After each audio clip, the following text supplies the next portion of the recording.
தங்கமயிலோடு அட்டகாசமான தங்க நகைகள் அனைத்தும் மனம் நிறைவாய் திருப்தியாக. தங்கமயிலின் ஆடி கொண்டாட்டம். எல்லாரும் ஒவ்வொருத்தர் எதிரியா இருக்கும் பொழுது புது வரவாக இருக்கக்கூடிய அண்ணாமலை அவர்களுக்கு யார் எதிரியா இருப்பா அரசியல் களத்துல? இன்னும் அவர் அறிவிக்கல.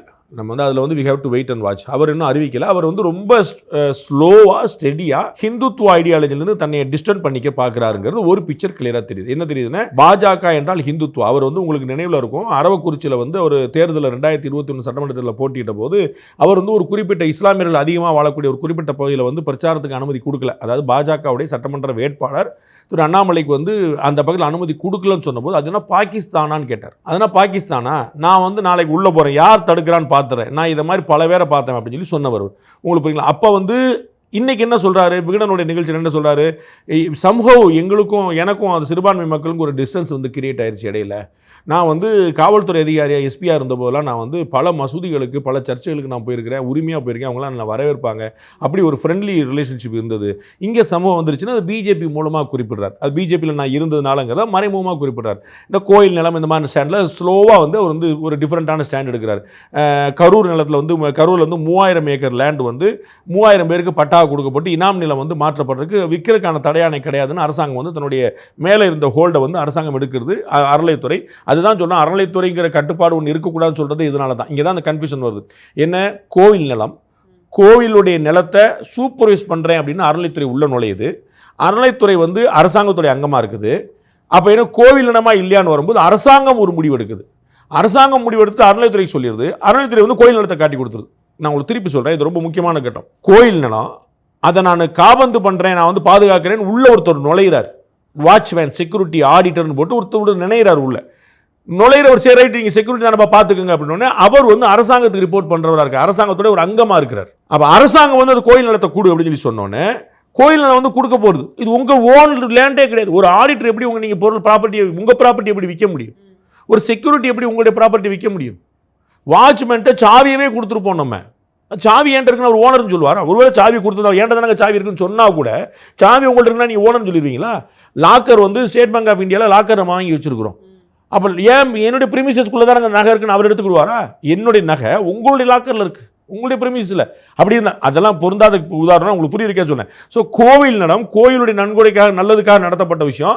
அது அரசாங்கம் உள்ள காவல்துறை என்ன செய்வாங்க, கோயிலேருந்து ஒருத்தர் சண்டை போட்டால் அவங்களுக்கு சப்போர்ட் பண்ணுவாங்களா? அறநிலைத்துறை அதிகாரி ஐஏஎஸ் ஆஃபீஸர் சொன்னால் சப்போர்ட் பண்ணுவாங்களா? அவங்க ஆட்டோமேட்டிக்காக ஐஏஎஸ் ஆஃபீஸர் சப்போர்ட் பண்ணுவாங்க. இதனால தான் கோவிலேருந்து அரசாங்கம் வெளியேறணும் அப்படின்னு சொல்லி சொல்கிறோம். அப்போ இதில் வந்து ஒரு புரிதல் இல்லாமலோ வீம்புக்குனோ திரு அண்ணாமலை அவர்கள் என்ன சொல்கிறாரு, இது வந்து தனியார் நிலம் அப்படின்னு சொல்லி சொல்கிறார். அப்போ இனாம் நிலங்கள் ஏன் அது பேர் இருந்துச்சுன்னு எளிமையாக கேட்குறேன். அந்த கோயில் அப்போ நீ வந்து உங்கள் பேரில் இருக்கக்கூடிய லேண்டு உங்கள் பேரில் இருக்கும், கவர்மெண்ட் பேரில் இருக்கக்கூடிய லேண்டு கவர்மெண்ட் பேரில் இருக்கும். இது என்ன இனாம் நிலம்னு புது கேட்டகரி புரிஞ்சுக்கணும்ல. அப்போ ரெண்டு பிரைவேட்டு பப்ளிக் இதெல்லாம் புரிஞ்சுக்கிறோம். இதனப்பா நடுவில் இனாமு, அந்த கேள்விக்கு பதில் தண்ணின்னு கிடைச்சிருது. அப்போ அந்த கோவிலில் சில கைங்கரியங்கள் பண்ணுவதற்காக கொடுக்கப்பட்ட நிலம், ரைட்? இப்போ நீங்கள் வந்து இப்போ ஸ்டேட் பேங்க் ஆஃப் இந்தியாவில் மேனேஜராக இருக்கீங்க, உங்களுக்கு சம்பளம் கொடுக்குறாங்க. மேனேஜராக இல்லை, சம்பளம் கிடையாது. As simple as this. நான் மேனேஜராக இல்லை, நான் வந்து ஆனால் எனக்கு ரொம்ப நாள் பழக்கம், எனக்கு நான் இங்கே இருந்துக்கிறேன், ரைட்? இருந்துக்கங்க, ஒன்றும் பிரச்சனை இல்லை. பொசஷன் இருக்குது அவங்கள்ட்ட, அதை இப்போ வரைக்கும் யாரும் ஆட்சேபனை பண்ணலை. அந்த 3000 ஏக்கரையும் வைத்திருக்கக்கூடிய 3000 பேருக்கு இனாம் நில பட்டாதாரருக்கு ஒருத்தர் கூட அங்கேருந்து வெளியேற சொல்ல, நல்லா புரிஞ்சுக்கணும். ஆனால் அவங்க வந்து அங்கே உட்கார்ந்துருக்குறாங்க, அது யாருமே தடுக்கலை. அங்கே விற்க முடியாமல் தான் தடை பண்ணியிருக்காது. விற்கக்கூடாது நீங்கள், ஏன்னா அது உங்கள் பர்பஸுக்காக கொடுக்கப்பட்டது. அப்போ திரு அண்ணாமலை சொல்கிறாரு. அப்போ வந்து என்னென்னா, அவர் யார் எதிரினே அறிவிக்கலை. நமக்கு என்ன புரியுது, ஹிந்துத்வா கிளச்சர்லேருந்து நம்ம வந்து கொஞ்சம் வெளியேறணும், நம்மளை வந்து அந்த கிளச்சர்ஸ்லேருந்து கொஞ்சம் வெளியேறணும், நம்மளை யாரும் ஹிந்துத்வாக்காரன்னு சொல்லிடக்கூடாதுன்னு வெளியேறான்னு பார்க்குறாரு. அதுதான் இப்போதைக்கு நமக்கு புரியுது. அதற்கப்புறம் அரசியல் எதிரின்னு யாரையா சொல்கிறாரான்னு வி ஹேவ் டு வெயிட். ஆனால் அதை ஏற்றுப்பாங்களா மக்கள் நினைக்கிறீங்க? ஏன்னா வந்து இது வரைக்கும் பாஜகவில் பயணித்த ஒருத்தர் மத ரீதியான கருத்துக்களை வந்து வச்சிருக்காரு, அப்பவும் அண்ணாமலை ஏற்றிருக்காங்க. ஆனால் இப்போ டக்குன்னு வந்து நான் மதத்தில் இருக்க அந்த நம்பிக்கையிலேருந்து அப்பாற்பட்டு வரேன். ஒவ்வொருத்தருடைய செயல்பாடை பொறுத்ததுங்க. காங்கிரஸ் கட்சியில் இருந்தவங்க மம்தா பானர்ஜி அதுலேருந்து வெளியேறி திரிணாமுல் காங்கிரஸ்னு ஒரு கட்சி ஆரம்பித்து காங்கிரஸை தோற்கடிச்சு மார்க்சிஸ்ட் தோற்கடிச்சிட்டு பிஜேபி தோற்கடிச்சு அவங்க ஆட்சியில் இருந்தாங்க. அப்போ மக்கள் ஏற்றாங்க.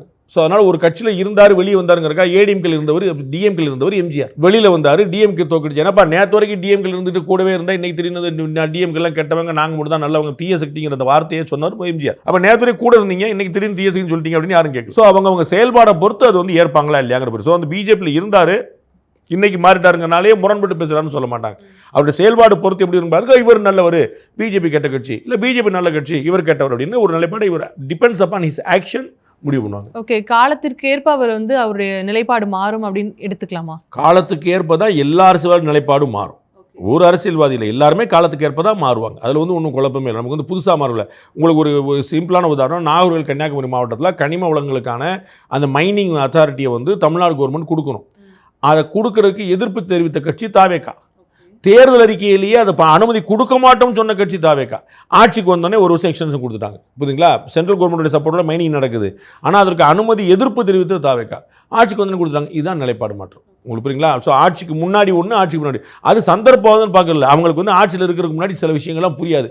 ஆட்சிக்கு வந்தப்பறம் சில விஷயங்கள் புரிஞ்சுன்னு செஞ்சிருவாங்க. அவ்வளோதான். அப்போ தேவைப்பட்டால் அண்ணாமலை அவர்கள் பிஜேபியை எதிர்க்கவும் தயாராக இருப்பாரா? நான் ஏற்கனவே சொல்லியிருக்கேன், என்னுடைய யூகத்தில் நரேந்திர மோடி பாரத பிரதமரை மட்டும் எதிர்க்க மாட்டார்.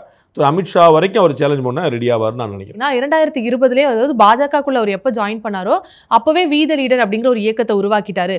அவர் பாஜகக்குள்ள போகும்பொழுதே வேற ஒரு கட்சியை உருவாக்கணுன்ற எண்ணத்துல தான் போனாருங்கிற மாதிரியான ஒரு கருத்து பரவுது. உண்மையா? வி த லீடர்ஸ் அப்படிங்கிற அமைப்பு வந்து அவர் கட்சியில் சேர்றதுக்கு முன்னாடியே உருவாக்கப்பட்டது. அது வந்து பாஜகவில் சேர்றதுக்கு முன்னாடி உருவாக்கப்பட்டது. அவர் வந்து கர்நாடகாவில் ரிசைன் பண்ணுறாரு. இங்கே அரவக்குறிச்சிக்கு ஒரு சொந்த ஊருக்கு வர்றாரு. அவர் ஒரு அமைப்பு ஒன்று கொண்டு வந்து பார்க்குறாரு. அப்போ அவருக்கு ஆரம்ப காலத்தில் ஒரு பொலிட்டிக்கல் ஆம்பிஷன் அவருக்கு பெருசாக இருந்துச்சு. அதனால தான் வெளியே வந்தார். அதில் வந்து குழப்பம். ரிசைன் பண்ணும்போதே பொலிட்டிக்கல் ஆம்பிஷனோட தான் வெளியே வரார். அதில் வந்து குழப்பம் இல்லை. வெளியில் வந்துட்டு உடனே நம்ம வந்து ஸ்டெபிலைஸ் பண்ணுறதுக்கு முதல்ல ஒரு NGO ஒன்று பண்ணணும்னு சொல்லிட்டு வி த லீடர்ஸ் வந்து உடனே முதல்ல ஆரம்பிக்கிறார். ஆரம்பித்த பிறகு அவருக்கு கண்மாடி 2 வாய்ப்பு இருந்துச்சு. ஒன்று திரு ரஜினிகாந்த் அவர்களுடைய கட்சியில் சேரணும் அப்படின்ட்டு, 2 பாஜகவோட சேரணும். 2 பேரும் ரஜினிகாந்த் அவர்களும் தொடர்ந்து பேசிகிட்டே இருக்கிறார் இவர்கிட்ட. ஏன்னா கர்நாடகாவில் இருந்தவர் அப்படிங்கிறனால அங்கே கர்நாடகாவில் அவருக்கு கிடைக்கக்கூடிய போகலாம் திரு ரஜினிகாந்த் அவர்களும் பார்க்குறாரு. பாஜகவில் திரு சந்தோஷ் அவர்கள் அவரும் பார்க்குறாங்க. அவர் வந்து பார்த்துட்டு அவர் நர்ச்சர் பண்ணுறார். ஸோ இந்த 2 பேருமே அவர் வந்து வளர்த்துக்கிட்டே வர்றாங்க. 2 பேரில் ஒரு என்ன வாய்ப்பு தேர்ந்தெடுக்கிறதுன்னு ஒரு குழப்பம் அவர்கிட்ட இருக்குது. அப்போல்லாம் அவர் வி த லீடர்ஸ் ஆரம்பித்து வேலை பண்ணுறாரு. Pure NGO, not a political organisation. ரைட்டுங்களா? அதற்கு பிறகு வந்து ரஜினியா பிஜேபியான்னு முடிவு பண்ணி பிஜேபின்னு வந்துடுறார். இன்சிடென்ட்லி ரஜினி அப்புறம் கட்சி ஆரம்பிக்கலன்னு சொல்லிடுறாரு. அதனால் இவருடைய முடிவு சரியாக போயிருது.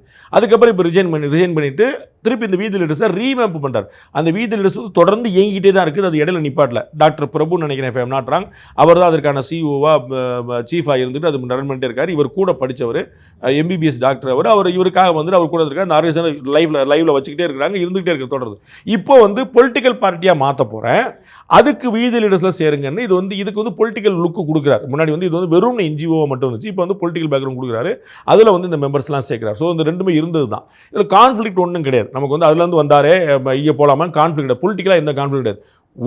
கடைசி வரை நீங்கள் வந்து இன்சிடென்ட்லாக ஒரு வார்த்தையை பயன்படுத்துனீங்க. அவர் வந்து நாளைக்கு நம்ம தனிக்கட்சி ஆரம்பிக்கிறதுக்காக தான் இங்கே வந்து இந்த அமைப்பு ஆரம்பிச்சாரான்னா அது எஸ். அதை தான் நான் வந்து அவர் ராஜினாமா பண்ண அன்னைக்கே நான் வந்து சொல்லியிருந்தேன். சாணக்கியா நான் சொல்லும்போது ஆனந்த் சொன்னேன், அவர் வந்து ரிசைன் பண்ணுறதுக்காக தான் ஜாயின் பண்ணாருன்னு.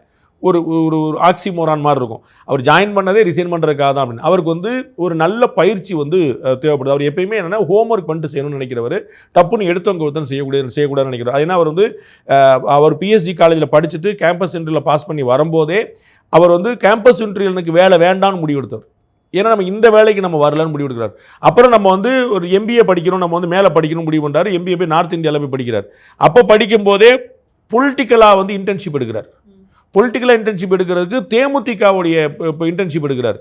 தேமுதிகவில் திரு கேப்டன் அவர்களுடைய தலைமையில் அவருடைய இன்டர்ன்ஷிப்கிட்ட வந்து திரு மாஃபாய் பாண்டியராஜன் விருந்தில் பாராளுமன்ற தொகுதி நிற்கும் போது அங்கே வெறும் கிரவுண்ட் ஒர்க் பண்ணுறார். மாஃபாய் பாண்டியராஜனுக்கான எலெக்ஷன் ஒர்க், இன்றைக்கி நான் பின்னாடி சொல்கிறோம்ல ஸ்ட்ராட்டஜிஸ்ட் அனலிஸ்ட் சொல்ல, அந்த மாதிரியான கிரவுண்ட் ஒர்க் வந்து இவர் பண்ணியிருக்கிறார் பின்னாடி. அப்படி ஒரு ட்ரைனிங் எடுத்தார் அங்கே படிக்கும் போதே. பிறகு வந்து ஓகே இப்போ இன்னைக்கு உடனே நம்ம பண்ண முடியாது அவருக்கு புரியுது. அன்றைக்கி அவங்க சின்ன பையனாக இருந்து வந்து பண்ண போகும்போது ஓகே இது not our cup of tea, நம்ம இன்னும் நிறைய ரெடி ஆகணும்னு புரியுது. படக்குன்னு போயிட்டு வந்து UPSC எக்ஸாம் எழுதுறாரு.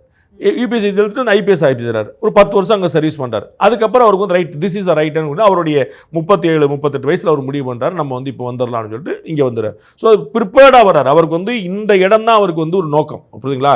தமிழ்நாட்டுடைய முதலமைச்சர் ஆகணும். இதுதான் வந்து நீங்கள் நேரடியாக கேட்டிங்கன்னா அதான் அவருடைய ஆசை. அப்போ தான் ஒரு மாற்றத்தை கொண்டு வர முடியும். நம்ம வந்து அவர் சொல்கிறாங்களே மாறுவோம் மாற்றுவோம், இதுதான் அவங்களுடைய ஐடியா. அப்போ மாற்றோம்னா நாம் அந்த இடத்துல ஹெல்ம் ஆஃப் த அஃபேர்ஸ் அந்த மேலே சீட்டில் உட்கார்ந்தா தான் நம்ம பண்ண முடியும்னு அவருக்கு தெரியுது. அப்போ அதற்கான வாய்ப்புகளை பார்த்துட்டே இருக்காரு. அப்போ தேசிய கட்சியில் சில சேலஞ்சஸ் இருக்குது. அப்போ அந்த அங்கே சிஸ்டம் நமக்கு ஒத்து வராது. சில விஷயங்களை வந்து அவங்க நேஷனல் இன்ட்ரெஸ்ட்டில் பார்க்குறாங்க. அப்போ நமக்கு ஸ்டேட் இன்ட்ரெஸ்ட் வந்து நம்ம கொண்டு போகிறதுங்கிற ஒரு பெரிய சேலஞ்சாக வேணும் இவர் நினைக்கிறார். அதனால வந்து இவர் ரைட் ஓகே இப்போ நம்ம வந்து பார்த்தோம் நல்லா வெல் ட்ரெயின்ட் ஆகிட்டோம், இப்போ நம்ம வந்து சொந்தமாக பண்ணுவோம். இப்போ திருப்பியும் பாருங்கள், அவர் ரிசைன் பண்ண மறுநாள் ஒரு கட்சி ஆரம்பிச்சிருக்கலாம்ல. அப்போ திருப்பி வி த லீடர்ஸ் தான் ஸ்ட்ரென்தன் பண்ணுறார். ஏன்னா அந்த ஆர்கனைசேஷனல் ஸ்ட்ரக்சரல் ஸ்ட்ரென்த் நம்ம வந்த பிறகு நம்ம பண்ணோம் அப்படின்னு சொல்லிட்டு. ஏன்னா எதிர வந்து இப்போ அண்ணாமலை எல்லாரும் பார்த்துக்கிட்டு இருப்பாங்க, எதிர வந்துட்டு போட்டு பார்த்தீங்களா இதுக்கு தான் இவ்வளோ பேசினாரு, இப்போ பாருங்க எப்படி ஆகி போச்சுன்னு பேசுவாங்க. அப்போ வந்து அடுத்து வரக்கூடிய எலெக்ஷனை சந்திக்கிறக்கா ரொம்ப தெளிவான சொல்றாரு, பொது தேர்தல் அவருடைய நோக்கம்ன்றார். ஸோ சட்டமன்ற தேர்தல் இப்போதைக்கு இல்லை, 2031 தான். அதற்கு முன்னாடி 2029 மக்களவை தேர்தல், அதில் போட்டியிடாராம் பார்க்கணும். உள்ளாட்சி தேர்தலில் வீத லீடர்ஸ் அமைப்பாக போட்டியிடாமல் அவங்க வந்து அன்அஃபீஷியலாக அவங்களுடைய ஆட்கள் போட்டியிட வாய்ப்பு உண்டு. அப்போ எவ்வளோ தூரம் நம்மளால் கிரவுண்டில் வந்து ஓட்டை வந்து கேப்சர் பண்ண முடியுதுன்னு பார்க்குறதுக்காக. ஸோ இது மாதிரி கிரவுண்டர் பண்ணிட்டு போகிறது தான் அவருடைய வழக்கம். அவருக்கும் கூட்டணி கட்சியுடைய பலம் தேவைப்பட்டா பாஜக பக்கம் போய் நிற்பாரா இல்லை காங்கிரஸ்? அதெல்லாம் டூ எர்லி டு கால். அதெல்லாம் நம்ம வந்து ரொம்ப அறியாமல் நாம் நீங்கள் ஏடிஎம்கே டிஎம்கே ஒன்று சேர்ந்து நீங்கள் கற்பனை பண்ணியிருப்பீங்களா? நீங்கள் சின்ன பிள்ளையா இருந்த காலத்துலேருந்து ஏடிஎம்கே டிஎம்கே தான் இது கேள்விப்பட்டிருப்பீங்க. அப்போ திடீர்னு இப்படி ஒரு வாய்ப்பா அப்படின்னு அதிர்ச்சி அடையிலையா நீங்கள்? ஸோ காலம் எல்லாத்தையும் நிர்ணயிக்கும். அது இன்னைக்கு சொல்கிறீங்கன்னா அவர் இன்னும் கட்சியே ஆரம்பிக்கல, இன்னும் அவர்கள் எதிரியே யாருன்னு சொல்ல. அப்போ இந்நேரம் திரும்பி அவர் வந்து பிஜேபிக்கு போவார் இப்படிலாம். நான் எப்படியே சொன்னேன் உங்கள்கிட்ட, பிஜேபியை எதிர்ப்பாரான்னா எதிர்ப்பாருன்னு சொல்லிட்டு. அதை நான் டே ஒன்லேயே சொல்லிட்டேன், தேவை ஏற்பட்டால். அவர் என்ன சொல்ல, எல்லா கட்சியும் போல பிஜேபின்னு அன்னைக்கே சொல்லிட்டார். டெல்லியிலேருந்து அவர் போட்ட வீடியோவில் சொல்லியிருக்கேன். நான் வந்து புதுசாக வந்து உள்ள நோண்டி பார்த்துட்டு நான் வந்து கொடுக்குறேன்ல, அவருடைய வீடியோவில் சொன்ன வார்த்தை எல்லா கட்சிகளையும் போல நமக்கு புதிய தமிழகம் கட்சிங்கிற வார்த்தையும் சேர்த்து பயன்படுத்திட்டார். புதிய தமிழகம் மாதிரி நமக்கு வந்து பாஜக அப்படின்னு எல்லா கட்சியும் போல ஒரு கட்சி அப்படின்னு சொல்லிட்டார்.